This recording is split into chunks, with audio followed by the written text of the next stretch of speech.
Hello friend, नमस्ते। संजू की संघर्ष भरी दुनिया में आपका स्वागत है। आशा करती हूँ आप लोग ठीक होंगे।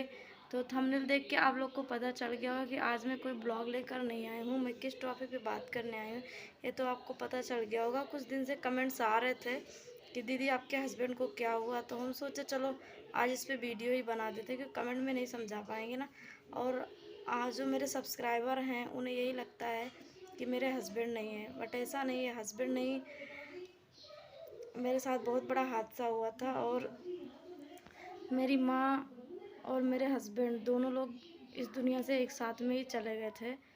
और ये शायद अभी सब लोग को नहीं पता होगा। हस्बैंड के बारे में तो जानते होंगे बट मेरी माँ भी नहीं है।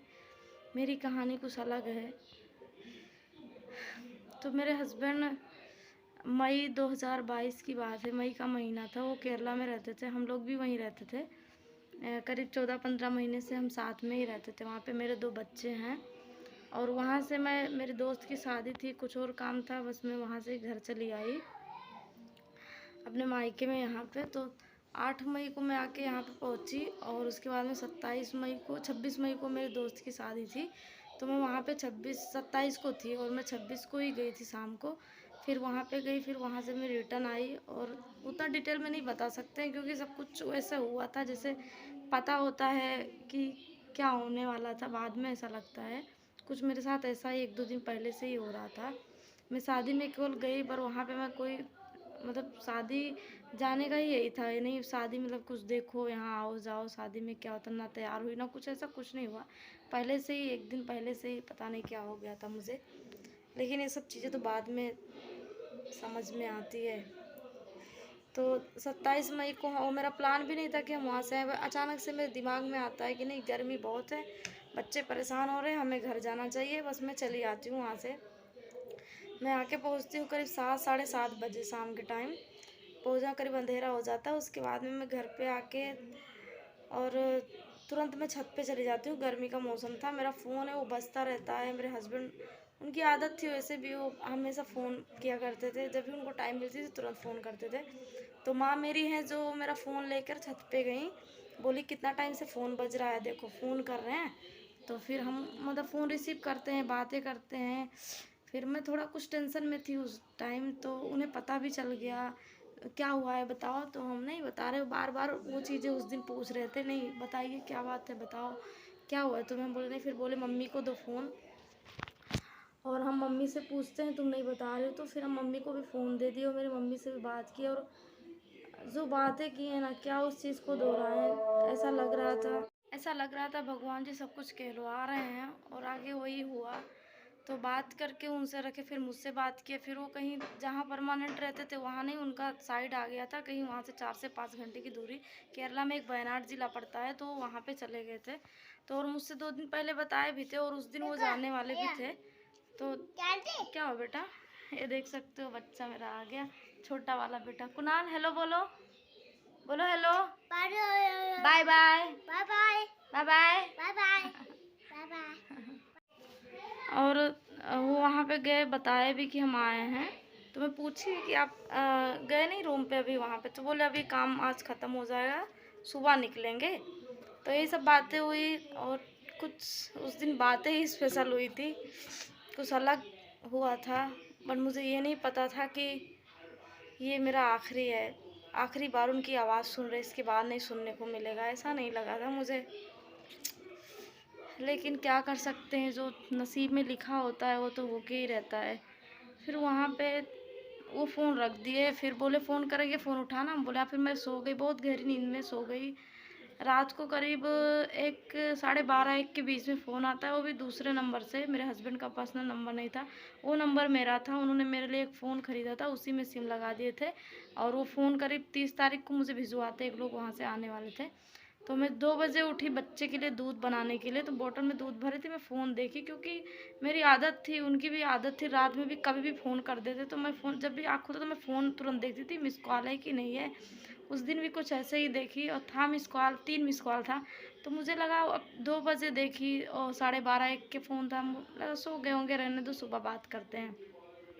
फिर मैं सो गई। सुबह उठी तो मैं ब्रश करके मुँह धुली के, मुँह ऐसे टॉवल से पोंछ रही थी, तभी मेरे फ़ोन की घंटी बजती है। मैं मुंह धुल के, यही वो जगह है, इसी जगह पे मैं अपना मुंह पोंछ रही थी, इतने में फ़ोन आ गया। मैंने फ़ोन रिसीव किया तो दूसरे आदमी बोले जो मेरे हस्बैंड के साथ में काम करते थे, तो मैं उनको जानती थी। वो बोले कि हम केरला से बोल रहे हैं और सुनील कहाँ है, मेरे भाई को पूछे। तो हम बोले कि वो नहीं है, क्या बात है? तो बोले वो आएंगे, उनसे मुझे बात कराना। तुम बोले ठीक है। लेकिन फ़ोन कान से हटाते ही मुझे 5 सेकंड में मेरे दिमाग में इतना सब कुछ आ गया, ये तो मोबाइल उनका है, ये क्यों कॉल किए हैं, इनको कोई काम भी रहता है तो भाई के मोबाइल पे करते, मेरे पास क्यों किए हैं, और कभी कोई केरला से फ़ोन नहीं करता था, आज क्यों किए हैं। तो ये सब सोच के मैंने उनसे कहा कि वो कहाँ हैं, ये मोबाइल आपके पास कैसे आया? तो बोले कि मेरे फ़ोन में रिचार्ज नहीं था, मैंने उनका नंबर, उनसे मोबाइल ले लिया है। बोले वो हैं कहाँ? बोले वो सो रहे हैं। सोना शब्द सुन के ही अजीब सा लगा कि आज कैसे हो गया कि ये लोग पहले उठ के वो सो रहे, जबकि वो हमेशा पहले उठ के जाके इन लोग को जगा के तब साइड पे जाते थे। और मैं बोली कि मैंने फ़ोन काट के तुरंत, और मैंने उनके पर्सनल नंबर पे कॉल किया तो स्विच ऑफ बताया। स्विच ऑफ बताया तो जानते हो है, क्या हो गया, ऐसा लग रहा था कुछ हो गया। फिर वो जब वहाँ से गए तो मैंने मम्मी को फ़ोन दिया, लो इनको बताओ। तो मम्मी भी सब लोग घबरा गए, क्या हुआ। फिर इतने में बाहर फ़ोन लेकर गई मम्मी, बोली भाई आया, बात किया।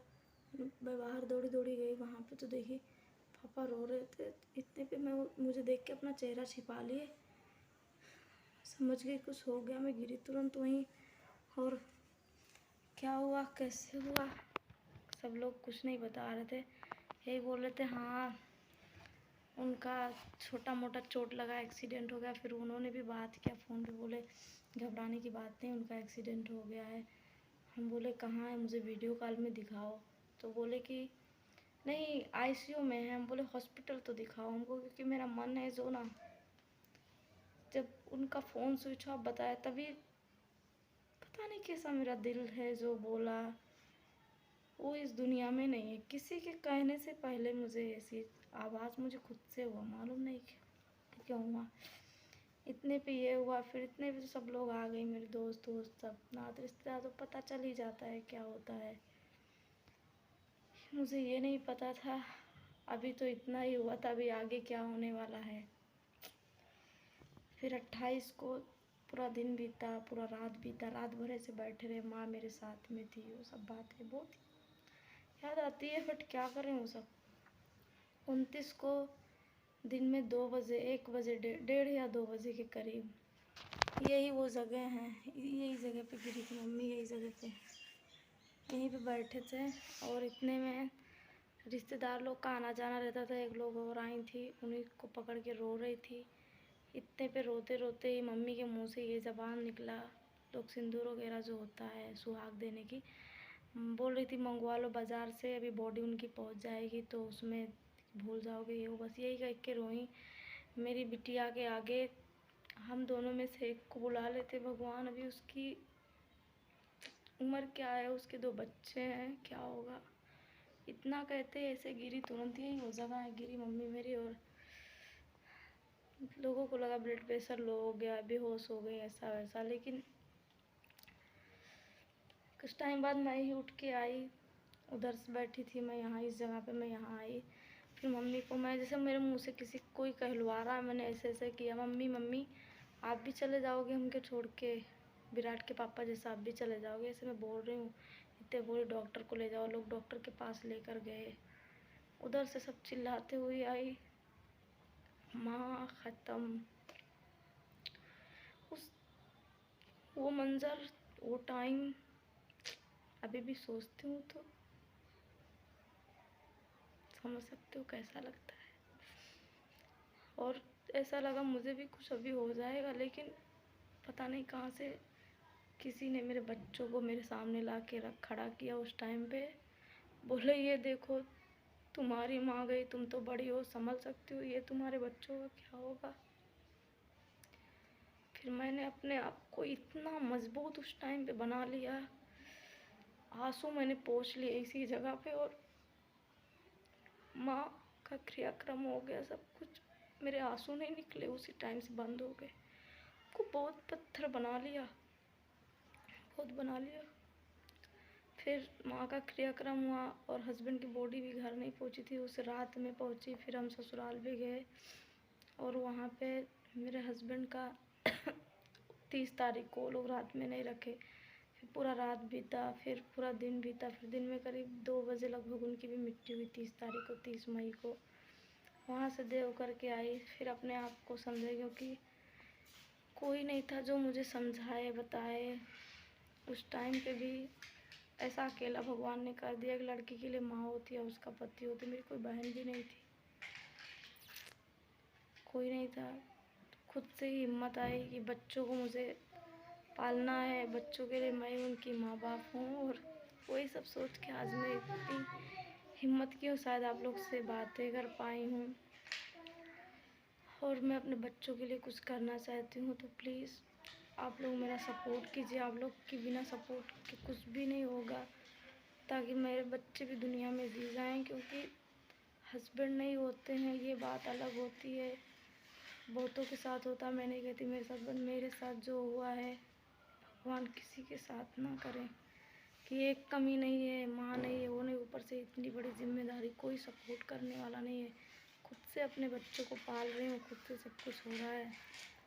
पर इतना सब कुछ भगवान ने कर दिया, फिर भी उस पर भरोसा करती हूँ मैं कि ज़रूर एक दिन सब सही करेंगे। मेरे छोटा वाला बेटा 2 साल का भी नहीं था, 2 जून 2-3 दिन बाद 2 साल का हुआ था। अभी तो 3 साल का हो गया है, देख सकते हो। ये बाय करो, बाय करो, बाय करो। गाड़ी दे रहे हो, गाड़ी दे रहे हो। अभी 3 साल का हो गया, बड़ा वाला 4.5 साल का हो गया है। और आ भी गई हिम्मत जीने की, क्योंकि जिसका कोई नहीं होता है उसका ऊपर वाला होता है। कोई समझाने बताने वाला कोई नहीं। 1 साल में कोई था ही कौन, जो थे वो तो चले ही गए हैं। लेकिन है, मेरे बुआ के लड़के हैं, मेरे भैया लोग हैं,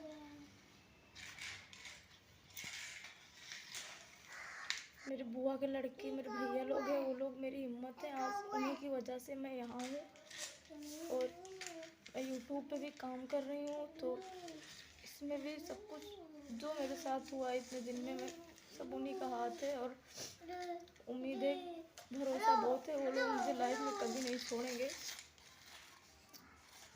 प्लीज़ मेरा वीडियो अगर अच्छा लगा हो तो